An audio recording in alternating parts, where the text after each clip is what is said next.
Wisp Sports Radio, the voice of women in sport. Welcome to Season 1, Episode 6 of the WeCOACH Podcast. It's my dream, a life of ease. That's just the way I roll. Oh, when the going gets tough, I just get most up. Oh, 'cause everything is not enough.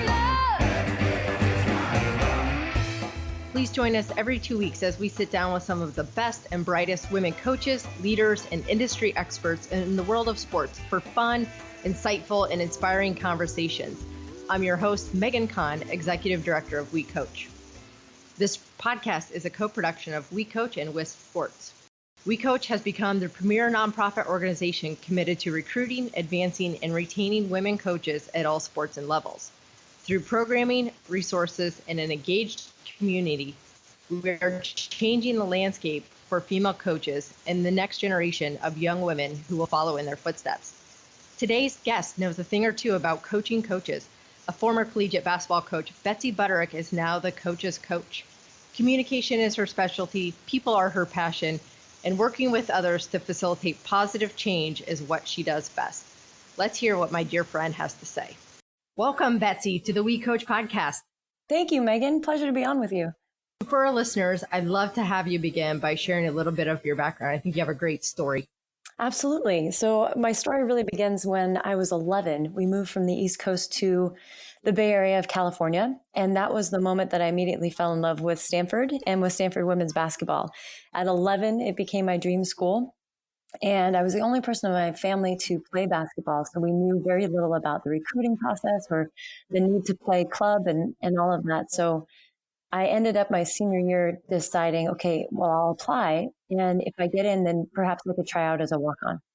So I applied, I got rejected, and I taped the rejection letter above my bed on the ceiling as motivation to get better. I went to the local junior college. I played there. I applied a second time to Stafford. I got a second rejection letter, but this one came with a really nice note from the admissions department saying, we realize you've applied twice. If you apply a third time, you'll have a pretty good chance. And it was at that point I needed to decide if I wanted to try again for Stafford, hoping third time was the charm, or if I wanted to accept one of the scholarship offers that I had on the table. So I ended up accepting a scholarship to a Division I school on the East Coast. And I had had a great recruiting trip. But after I started school there as a member of the program is when I found out that 8 players had left or transferred in the 2 years that the new head coach had been there. And I had an opportunity to experience why, and very quickly decided that it would be in my best interest and in my the best interest of my health and well-being to make a transfer. So I transferred to Division III Claremont McKenna. So for my collegiate playing career, I played junior college Division I, Division III. And when I graduated from high school, being in the Bay Area, I started coaching at Stanford basketball camp. I'd attended as a young camper through high school and then started coaching for Tara. And it was the summer before my junior year that Tara asked if I'd like to intern with their program when I graduated. So I graduated from Claremont McKenna and went straight to Stanford and spent a year as a women's basketball intern. And it was during that year that I met Heidi Van Derveer. So Tara Van Derveer is the oldest of 5. Heidi is the youngest. At the time, Heidi was coaching in the WNBA with the Seattle Storm and the late Ann Donovan. And so since the seasons were opposite, Heidi would spend the college season with Stanford. So I met Heidi and got on with the Seattle Storm at the end of the Stanford season. So I went from Stanford to Seattle. Stu Bird, Lauren Jackson were on the team at the time. I think I was 23, traveling the country with them. The University of Washington then took on an entirely new staff. So I got on as their video coordinator. And it was after that year that Heidi got out of the pros back into college, becoming the head coach at Occidental College, Division III. She asked me to come be her assistant. So we were together at Oxy for 4 years. And then she took the head job at UC San Diego, and I went with her. So we were there for 3 before I stepped off the court in 2015 to do what I do now, becoming the coach's coach and communication specialist. So that was my journey. Long, multifaceted, but I learned so much because of the variety of experiences that I had. I know so many directions I could go to pivot off this. I think where I want to go first, just because you touched all of that in your opening statement, you played D1, D3, you coached at D2, you've been in the WNBA. What was the similarities? What were the differences? Gosh, it's interesting, Megan, because I think growing up, what you heard as a young player was it's Division One or nothing, right? If you're not good enough, that's always the goal. The goal is to play Division One, or else it's not really worth it. What I found through my different experiences, one, there's a variety of reasons that people choose to go to junior college, either athletically so they can continue to develop, or in my case, because they didn't get into their dream school and they want to try again. It could be for economic reasons. So that was the junior college experience. As far as Division One and Division Three, what I found when I transferred was that the biggest difference between those two divisions in my experience was not the competitiveness, not the skill level, but simply the size. So instead of my point guard teammates being 5'8" in Division One, they were now 5'2" or 5'3". Our post players, instead of being 6'7", were now, maybe 6'1". But the competitiveness, the passion for the game was the same.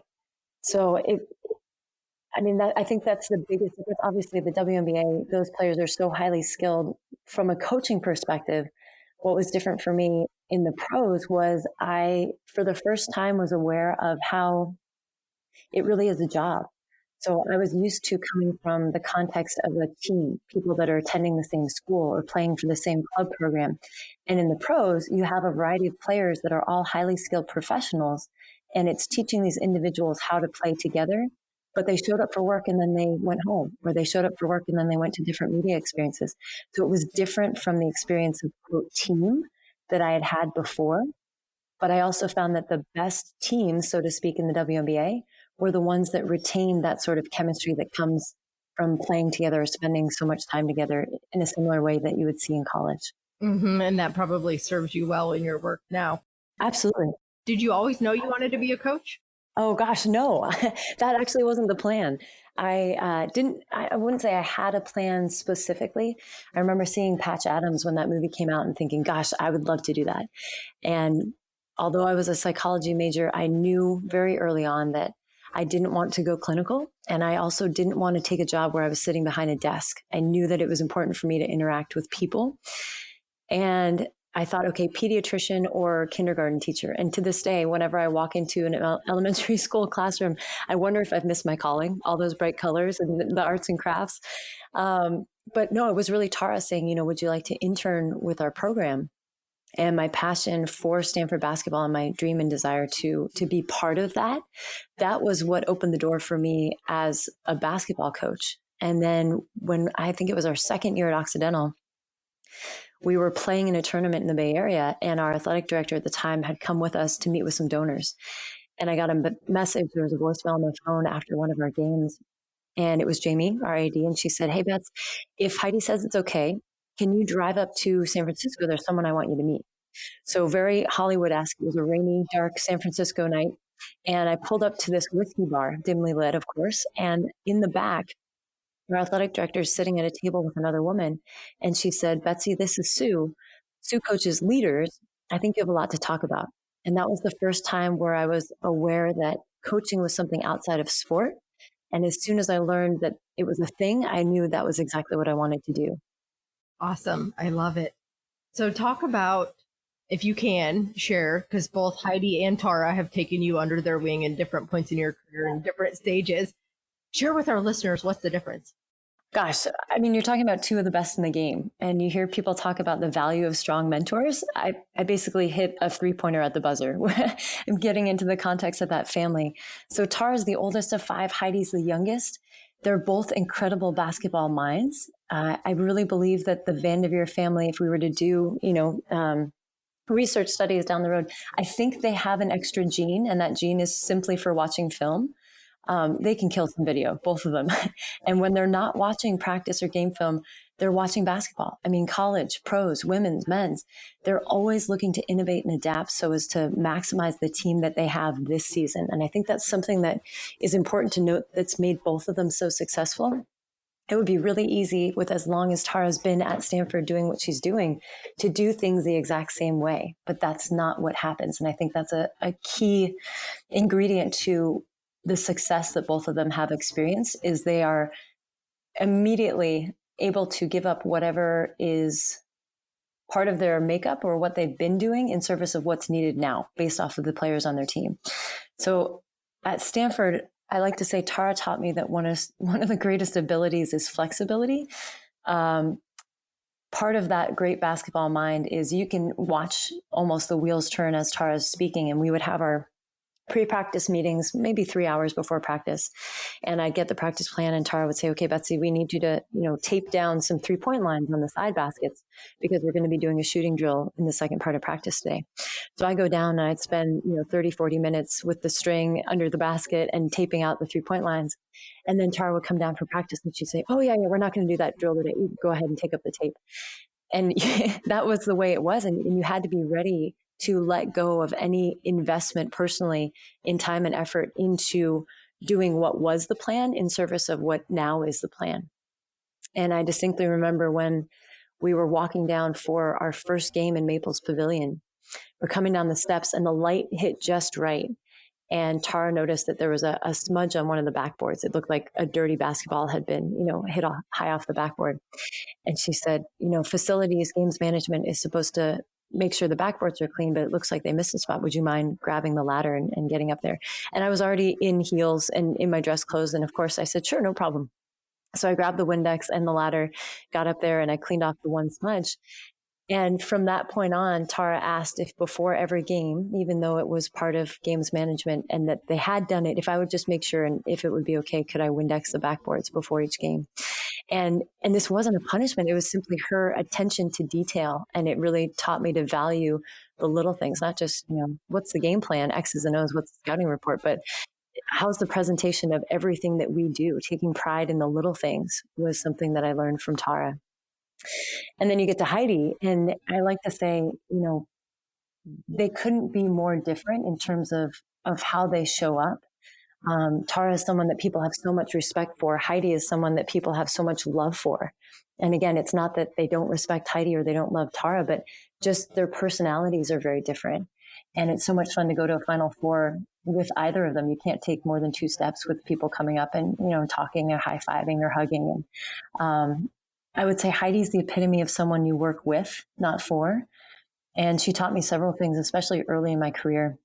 One was discipline early or discipline often. And the second was we would always talk about choices, decisions, and consequences. And Heidi said, in anything that you do in life, you have a choice. And then based off of the choices that you have, you make a decision. And consequences are neither good nor bad. They're simply the result of the decisions that you make. So we would always tell our team, make good choices, because if you can start there, you're probably going to be okay. And then the other thing that I took mostly from my time with Heidi, part of why we had so much success was we never talked about winning. Instead, we always talked about opportunities for success. And success for us as a staff meant that each player on our team felt seen, valued, and appreciated regardless of their skill level. And that was it. It was simple. It was people-centric. And we won 5 championships in 7 years at 2 schools in 2 different divisions because people who are seen and valued and appreciated tend to give you their best.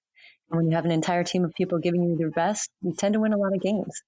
But that was really the major takeaways from my time with both Tara and Heidi. And they continue to be family to me.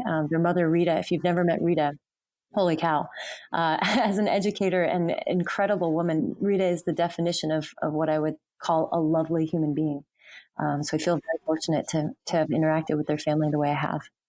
Yeah, I've heard all about Rita from you. So, and no doubt Tara and Heidi are a product of her strength. So I think personally, I just took a whole page of notes on what I'm going to continue to call Van Derveer isms. So I don't know what you call all of those lessons, but those are some great takeaways right there. Well, and it's interesting, Megan, because my introduction to Heidi, I was actually in one of the assistant at the time, Karen Middleton. I was in Karen's office and it was early in the year, and she had asked if I could help her with the guard workout that afternoon. And she called me into her office, and there was another woman sitting in a chair there who I didn't know, hadn't met before. And Karen said, Bets, I need you to remind me to tell the freshmen about the orientation meeting. And I said, oh, sure. So I grab a pen off the desk and I start to write orientation meeting on the back of my hand. And the woman that I don't know pipes up and says, what are you doing? And I said, oh, I'm writing it down so I don't forget. She said, you're not in college anymore. Don't write on your hand. And that was my introduction to Heidi Van Derveer. And we joke that that was the first of many what we call, I'm not trying to raise you, but lessons. And there were many over the time that we spent together. So that's what I call my time with Heidi. I was 11 when I fell in love with Stanford and never realized that dream in the way that I had wanted to. And yet at 22, I happened to be 22 when I started my internship year with Stanford. So 11 years after I first had the dream, here I am back at Stanford as a part of the program. And I left basketball in 2015. And it was when I was 33, so 11 years after I'd interned at Stanford, that Tara called and said, Bets, would you come back and work with our team to start the year? And I did a championship communication presentation with them that year. And then the following year, they had read John Gordon's Soup over the summer. And Tara said, we've got a really challenging schedule. We've got a young team. We're putting in a new offense. Can you come and do something for our team around, tying in the book that they had read, Soup? And so we co-created, and then I presented this workshop for Stanford called Championship Soup. So we tied in the different elements of the book into what Tara had told me they needed for the season. And it was so much fun. But so to realize the dream in a very different way. And I have to tell you, 11-year-old me, when I walked in that locker room at 33, was so excited. It was like I was a little kid again. And here I was, part of the team, part of the season in a different way than I'd imagined, but no less special and meaningful. Mm-hmm, absolutely. So when did you realize, walk us back in 2015, what it was like to make that decision to step away from pretty much the only thing you had known up to that point? Sure. It was terrifying, not only because it was the only thing I'd known, but because I loved everything about my life and about my work. And I had earned my certificate as an integral coach, which is really just a fancy word for meaning we don't leave anything out. So I'd been certified as an integral coach after doing a year of study with a program in San Francisco called New Ventures West.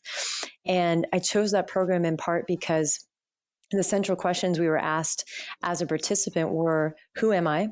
What am I to do? And how am I to serve? And I love that methodology.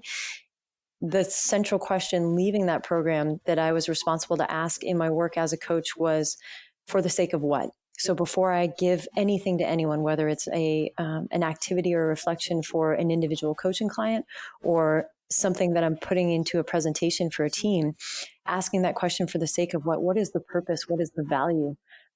It's never okay to say, well, because I say so. So that was part of that background and training. But when I left in 2015, I was living in an adorable studio apartment 3 blocks from Windansea Beach in La Jolla. I was coaching at the gorgeous UC San Diego with Heidi Van Derveer. And to be completely honest, I never had a desire to be a head coach.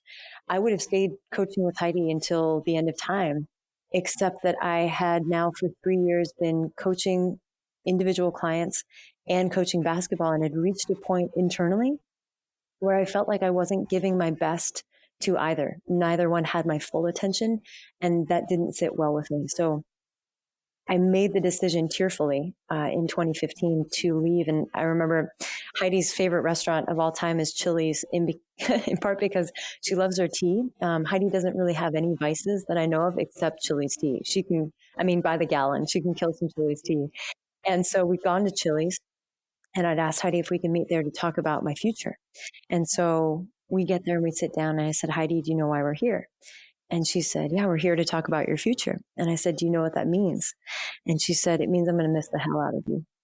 And we both started crying. And she said, Betsy, as soon as I hired you, I knew that it was a matter of time before you would leave, because you were meant to do bigger things than work with 16 people at a time. So to have that kind of support and love and send off into the unknown, I left what I knew and what I loved to do something that I'd never done before, something that wasn't a thing. Coaching in the terms or in the context of corporate America had become very popular, but coaching coaches was not a thing that I knew anybody was doing. People had consultants, they had mentors, but I knew I wanted to be of service to this great profession in a way that I had seen there was a need for while I was in it. And so I left coaching to do that, but I knew nothing about starting a business. I was leaving the safety of everything that I had known. So it was, I think, about 2 weeks, I barely slept. And I'm a really good sleeper because I was terrified of having made a huge mistake, but also being driven by the belief that I had a talent that I wanted to share to be of service. If I could help coaches be at their best, so they could give their best to the student athletes in their program and thereby elevate the student athlete experience. That's what I wanted to do. That's how I wanted to serve. It's all about the student athlete experience. And you referenced it talking about what you saw. What was that need that you saw and you had a calling to do? Sure. So the need was really for coaches that was not an immediate member of their staff, nor their significant other or family member, to be there simply for them. And as I said, in the coaching profession, it's very common for coaches to have mentors or people that have helped them grow, whether it's their previous coaches or people that they've just learned from specifically within their sport. But there wasn't someone that had no immediate stake in the game, no ties to, I'm not on the payroll. So it doesn't matter to me whether your program wins or loses. Obviously, I'd like to help people win, but someone who was really just there for their specific growth and development on the issues that were most important to them. And I have had such a variety of experience as a player with different types of coaches, and had seen so many ways in which coaches held themselves back or were not able to, given the grind, take a moment to really focus on themselves. So I wanted to be that person that was able to give to coaches in that way, knowing that coaching is such a special profession. I mean, I really don't know, other than teaching, specifically when you talk about college, working with 18 to 22-year-olds, that's such a formative time in your life, and the way that a coaching relationship is a relationship that can be one that remains special for student athletes for their entire life. So wow, I mean, if you're going to make an impact, how can I help coaches be at their best, to give their best to those people in their program at that time of their life? And sometimes women are the worst at giving time and attention to themselves, and they're constantly giving to their 16 plus student athletes and not necessarily making themselves a priority. Absolutely. And that was something I had to learn and grow through as well, was not seeing self-care, or shifting from seeing self-care as selfish to seeing self-care as something that's necessary so that I am able to give my best to the people that I love and care about. But that was a shift I had to make first before I can ever help anybody else make the same shift. How did communication become your specialty? Great question. So I will be the first to admit that I'm not an expert. It's intentional that I call myself a communications specialist. I have no degree or formal certification in communication. I call myself a specialist because I'm really a practitioner. Everything I've learned and teach is from observation and research and personal experience. I find communication endlessly fascinating. It's central to everything that we do, and yet we tend to only be intentional about it when we have something important to say. So the buzzword most often associated with high-performing teams is chemistry. And chemistry is created through connection, and at the heart of connection is communication.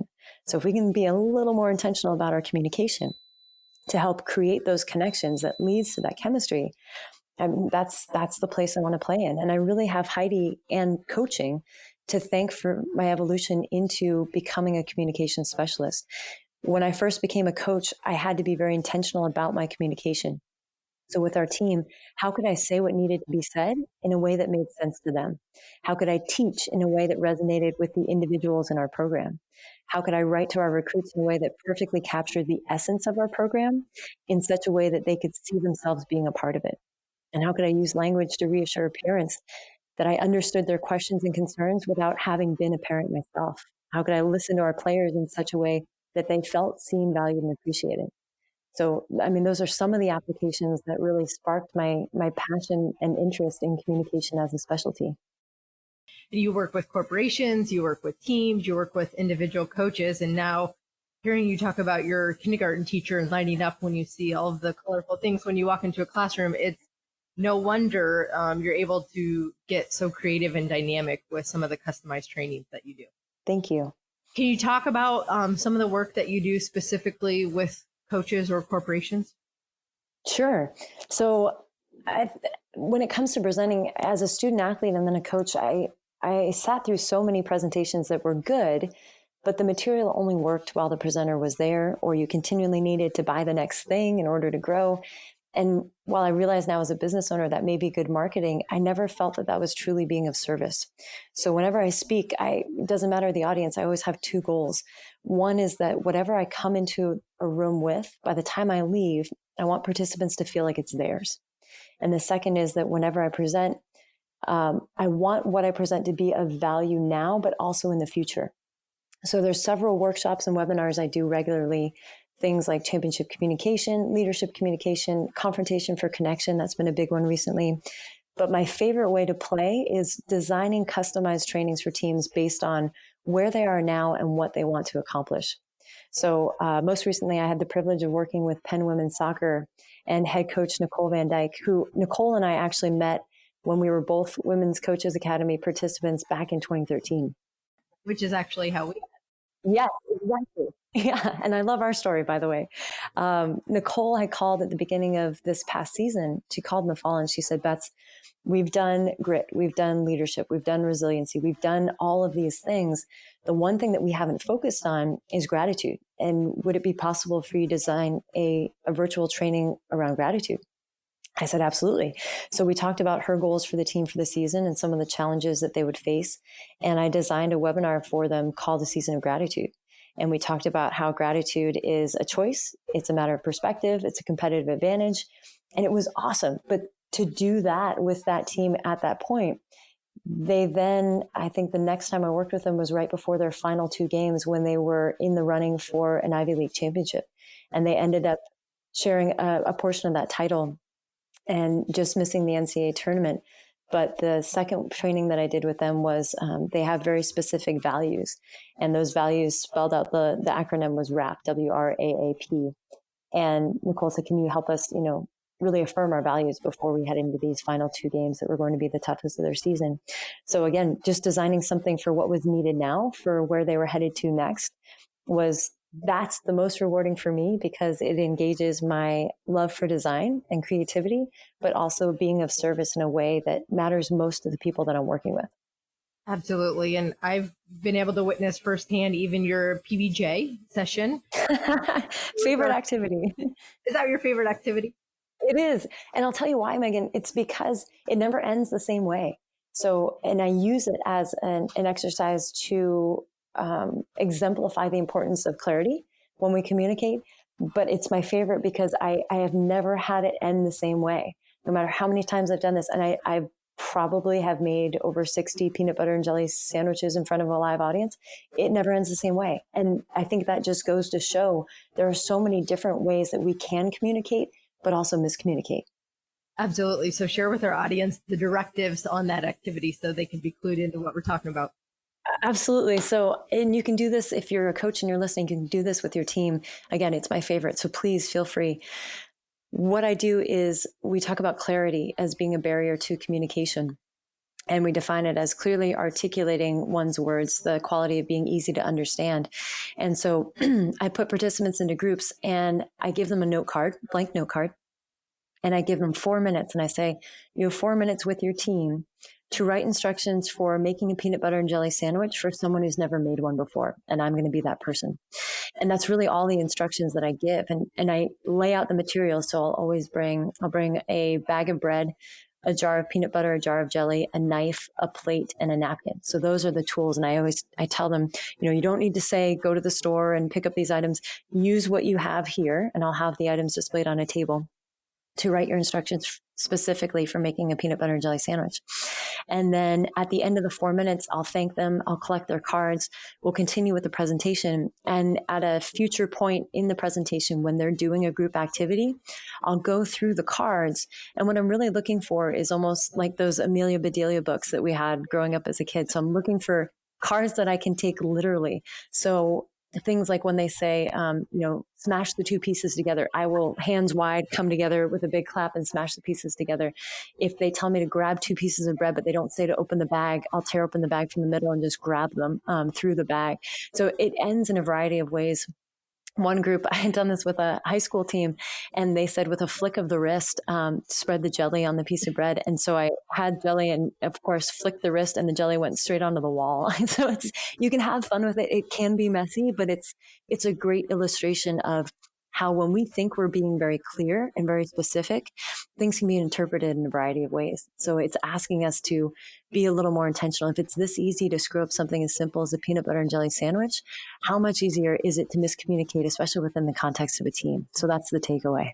Absolutely. I think it makes a very valid and easy to understand point in how things can easily go awry with student athletes if we're not clear in our communication. Yes, a messy point, but well worth it. All sports, one voice, we coach. Tune in to the voice of women coaches on the WeCOACH Podcast. This is WISP Sports.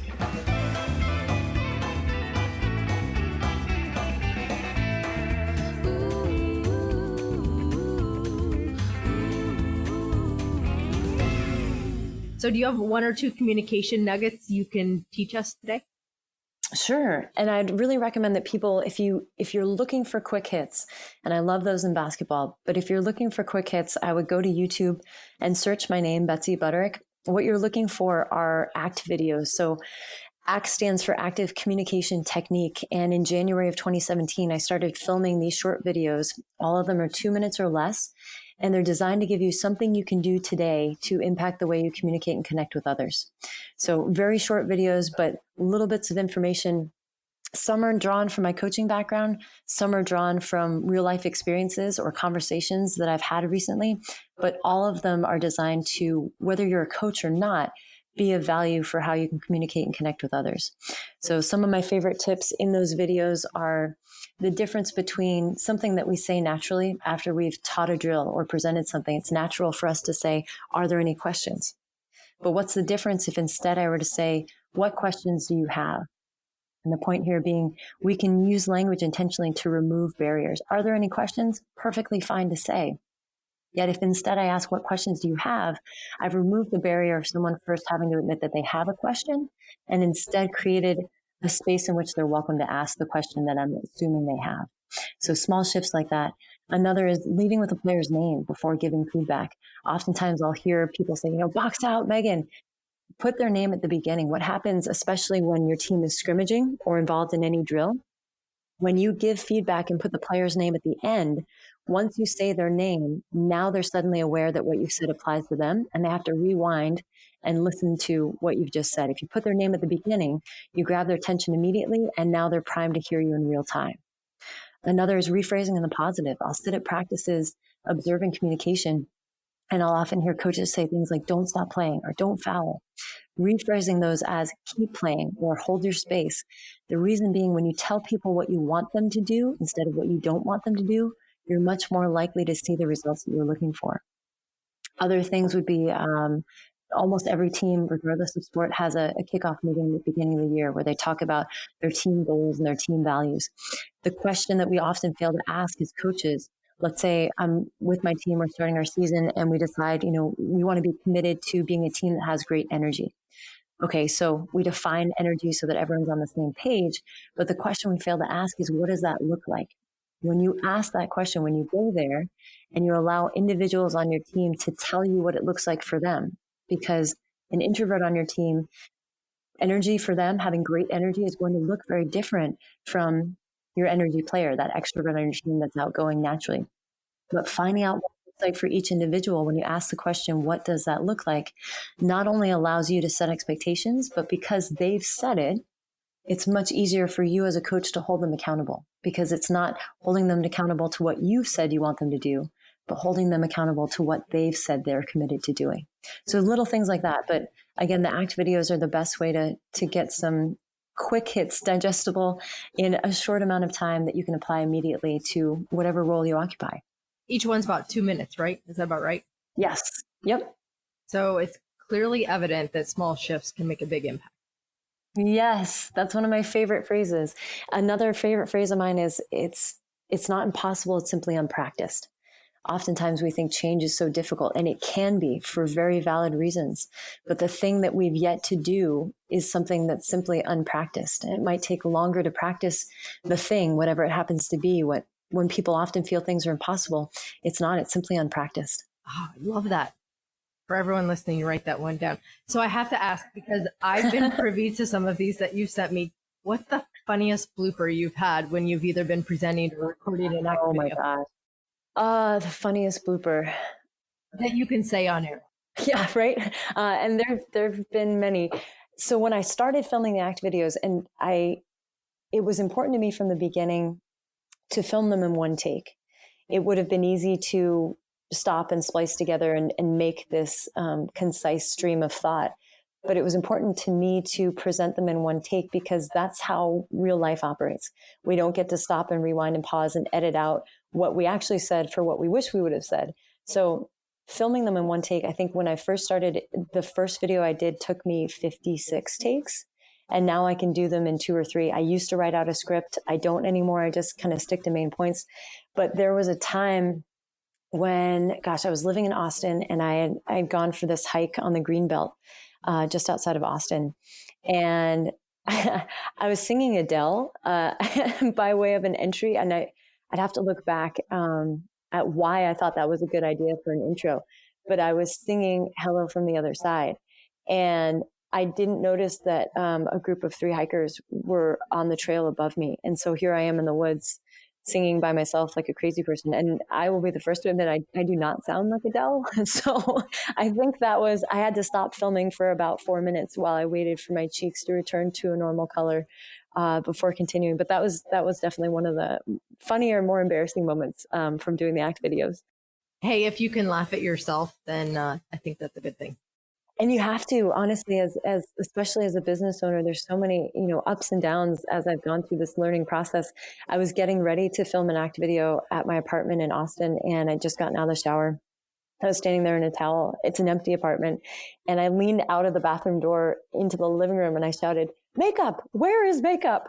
Because I was thinking about the fact that, it takes me so long as one person to film these and to prepare the material. And wouldn't it be nice? And the goal is one day to have, a team that does hair and makeup and helps me get ready to do these things. So just kind of laughing at my current situation while also thinking about what the future will look like. If there's any makeup artists out there, you might have recruited one. Thank you. So let's go back to, you were a 2013 graduate of our NCAA Women Coach Academy, which is our program. And now you come back and present to our selected class of approximately 48 coaches. What's that like for you? Oh gosh, it's my favorite stage. And I had that reaffirmed recently the last time I was there. To go as a participant, and I like to say the Women's Coaches Academy is one of those experiences that it's very hard to describe to other people who haven't been there, because there's so much that happens in those, 3 to 4 days that's specific to the people that you are experiencing them with. It was the first time I'd ever been in an environment where it was all female coaches, all sports, all divisions. And I remember thinking on day one, why are we not doing this all the time across the country? You get so used to being siloed within your sport, and you might go to your sporting convention. For us, it's the Final Four, where the Women's Basketball Coaches Association has their convention in conjunction. But you're with all basketball coaches. And sure, it's men and women, but it's not all sports, all divisions, all women. And so right away, that was the nature of that environment was incredibly different, but also immensely rewarding. I learned things from people. I met people like Nicole that became friends that I arguably would not have crossed paths with if it wasn't for the Women's Coaches Academy experience. So to come back to what for me as a participant was such a special place, and now get to meet a new group of roughly 48 coaches every time that I speak, to be part of their experience and memorable in the way that the presenters when I was there were memorable. And now to speak on the same stage with so many of the people like Liz Hansen from Athlete Assessments and Nicole Lavoie from the Tucker Center, to be colleagues now and faculty members with women of that caliber who had such a lasting impression on me. It's incredibly special. And I feel so privileged to be in that space every time. Absolutely. And I think it takes me back to what you said when you talked about becoming an integral life coach and how am I to serve, and we're all servant leaders. It's really about giving back to this profession and encouraging the next generation outside of the current coaches we have to follow in their footsteps. What advice do you have for women coaches to thrive in this profession? Oh, Megan, there's so much that I want to say. I would say if I had to sum it up, it would be ask for what you need. And I think when we hear that phrase, oftentimes we think about asking from administrators, and that's true, or asking from our staff, and that's true. But I would encourage the individual coach to think about what haven't you asked for that you really need. Is it support from your partner or spouse or significant other? Is it more time off? Is it to, work from home or not have strict office hours so that you can manage the reality of being a coach, which is that you are on 24/7, that this is a non-traditional profession in terms of hours worked, and you're never, even when you're away from the office, so to speak, you're always thinking about your team or thinking about your program. We're always recruiting. So ask for what you need and make sure that you take care of yourself so that you can care for those in your program. So many coaches I see get worn down, not simply by the grind or by the environment that they're in, but by the way that they don't take care of themselves. And like you said earlier, as women specifically, we tend to put others before ourselves. And we see oftentimes self-care or prioritizing ourselves as selfish, but recognizing, one, what it is that you need, and then two, having the ability to ask for it. I think that would be one piece of advice I would give. Again, we could talk about this all day. Yeah, thanks so much for that advice, because I do think it's important, especially in this day and age where we're seeing so many women leave the profession, either due to work-life balance challenges, motherhood, and traditionally being considered the primary child rearer or homemaker at home. So Sure, caregivers. Mm-hmm. yeah, absolutely. So self-care is important and much needed. I have a question, because you're constantly helping others grow and reach their highest potential, or help their teams reach their highest potential. How do you continue to grow? I love learning. That's something that when I was thinking about a profession as well, one of the things I loved about coaching is, and now when I work with clients or teams, I learn as much from them as I feel I'm being of service or value. So the way I like to learn specifically these days is mostly through conversation. Anytime I talk with someone, and we almost have this bias sometimes when we speak to people, if we know them well, I think there is an unintentional perception that we have nothing new to learn from them. If we go to hear someone speak, obviously our ears are a little more open because this is someone that's unfamiliar, or someone that's, quote, an expert or a specialist or what have you, someone that we have the intention of learning from. If you can bring that intention into every interaction that you have, you'll be amazed what's available to you. From running to the store and talking. I love going to Trader Joe's. Their checkout clerks are so friendly and we have great conversations. But just being open to what's available and around you all the time. Life is my greatest teacher. And the conversations that I have with people continually provide opportunities to teach me something.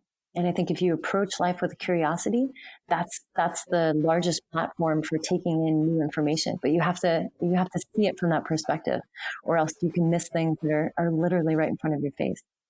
I feel like curiosity is the new buzzword on so many of our podcasts, and so many of the coaches and high performers I've been speaking with. Everyone talks about having and going through life with a curious mind. So I love that.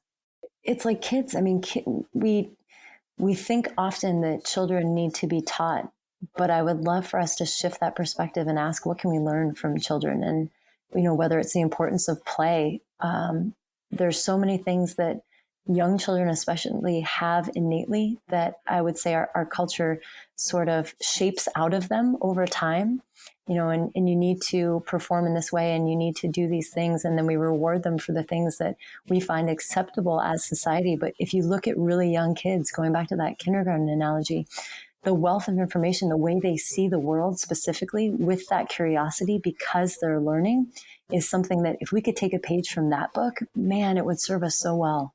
Just looking at my own nephews and my little niece, I have constant reminders of shifting that lens for me. So I think you're right. Yes. So, we end every episode with fun quick hitters. We're both basketball players, so I get to use quick hitters with you. And I'm going to rapidly fire some questions, and you come back with the first thing that comes to mind. Okay. If you could use one word to describe yourself, what would you say? Playful. I knew you were going there. I think I could have. Well, Sunrise you're or just so curious, so I couldn't, right? sunrise or sunset? Sunset. Beach day or golf course? Oh, Megan. Gosh, you know that's hard for me. Golf course, because I already picked sunset. Yes, good one. And for those on the call, you played college golf, right? And you coached it? Well, I would loosely define the term played. I was on the college golf team. They started a golf team my junior year, and my basketball coach happened to be the senior women's administrator, and she was recruiting golfers, and she found out that I had played field hockey in high school. And she said, you need to come out for the golf team. And I said, Coach, I've only done mini golf. I've only played putt-putt. She said, no, you'll be fine. And I think I took twice as many strokes as our best golfer, but my pace of play was good enough. And I would jog. Our team motto was hit it, go find it, hit it again. So did I play golf in college? Yes, I was on the team. I've become a much better golfer in the years since, but yes. I love it. Marcy Cordigui, our director of membership, would be proud you said that. Thank you. So what is your morning routine? My morning routine, I like to start by waking up. I found that works well for me in order to get on with the rest of the day. My morning routine typically these days involves waking up at the same time as my partner. She's a speech language pathologist, and I'll start the coffee, I'll take the dog out, and then I will pack her lunch for the day. So I'll make lunch for the day. We'll have breakfast together, and then she'll head out the door. Once she's gone is when I really start kind of my specific routine. And it varies from day to day, but I like to spend the first part of the morning doing either some form of yoga or meditation, or even just sitting on the back porch and being outside, kind of quietly reflecting for a few minutes. Typically the night before, I've made a to-do list for my day. And it's not something that I religiously follow, but it allows me to put my thoughts down, my intention of, in this day, this is how I'd like to spend my time. These are the things that I'm looking to accomplish. So I'll get started on that list, and I intentionally break up my work, especially working from home. It's important for me to get out at some point during the day and be around other people. So I'll go and I'll work for a coffee shop, whether it's, Pete's or Starbucks, something local, for typically a few hours, either in the morning or afternoon. And when I'm not doing that, I'll be at home. And I break up the day. If I'm working, let's say 40 minutes of an hour on one of those to-do items, I'll take 20 minutes to either get up, walk around. I always exercise. That's something that's important for me to do because it stimulates my mind while I'm moving my body. It makes me feel good, especially after sitting so long at a computer. But while I'm exercising, typically I'm listening to a podcast or a TED Talk, something to engage my mind while I'm moving my body. But that's the typical routine for a normal day. Yeah, I think it's great. And people are always curious outside of their own profession, how other leaders and high performers operate. So thanks for sharing that. You travel a lot. You're welcome. I also go to bed really early. I'm an old lady when it comes to bedtime, usually 9:30. But that's when my body likes to go to sleep. But sleep is really important for people that are looking for routines. Start with sleep. Try to get to bed around the same time. You'll notice the quality of your sleep and the way that you're able to go throughout your day greatly improves. Yeah, we've talked about this a lot. So I'm going to put you on the spot. Introvert or extrovert? Both. And that's not a cop-out. It's really true. I love people. So when I'm speaking and I'm in front of a large group, I love that time. I love the energy. I love the interaction. As soon as everyone leaves, it's like, whew, thank goodness. Like I need to go someplace and just have quiet time. Sometimes it's in the car. I'll sit in the car, and even before I start driving, I'll just sit there with the radio off and the car's off, just to have that quiet space, that moment to breathe. So as much as I love interacting with and being a part of a large group, I also absolutely need time to recharge. Same thing with, happy hours or parties or get-togethers. It's like, there's a large part of me that's like, no, stay on the couch, watch Netflix. And then there's the other part of me that says, Betsy, you know what happens if you don't go. You don't know what happens if you do go. And that curiosity wins out. And so I go, but it's exhausting to be around people, and I love it. So, so both. Good one. Okay. We're going to end with this because I know you're a sucker for quotes. What's your favorite quote? Ah, gosh. two, because I do love quotes, so I'm going to cheat and go with two. So one of my lifetime favorites has always been a quote by Rumi that says, "Let the beauty of what you love be what you do." And I feel very privileged to feel like I'm at that point in my life and have been for a while. And then also, I think it was Winston Churchill that says, "We make a living by what we get, but we make a life by what we give." So continually having that be a guiding principle of what am I giving to create the life that I want to live? What will be around when I'm gone? That's a great one to end on. It kind of brings this whole conversation 360 for us. Betsy, thanks so much for joining us on the WeCOACH podcast. Thank you, Megan. Always a pleasure. And I appreciate what you do with WeCOACH. Thanks so much. You've been a strong advocate and supporter of our work in our community of women coaches, and we're forever grateful for that. Thank you. Happy holidays from Wisp Sports. Thanks for listening to today's show with the Coach's Coach, Betsy Butterick. Every 2 weeks, we sit down with female coaches, experts, and industry leaders. Our podcast features dynamic conversations, explores coaching insights, and shares stories of courage and resilience to empower you on your coaching journey. Make sure to subscribe to Wisp Sports on your podcast player to catch each new episode dropping every other Thursday. We'd love to hear from you. Please follow us and share your comments on Twitter at WeCOACH and at Wisp Sports, or on Facebook at WeCOACH Sports and at Wisp Sports. The show notes for today's episode can be found on our show page at wispsports.com. I do want to share with our audience to be on the lookout for our upcoming application period for our summer NCAA Women Coaches Academy and Academy 2.0 programs, our premier in-person programs. Let me give you that website, wecoachsports.org, where you find information on our membership and a list of our upcoming events. Until next time, all sports, one voice, we coach.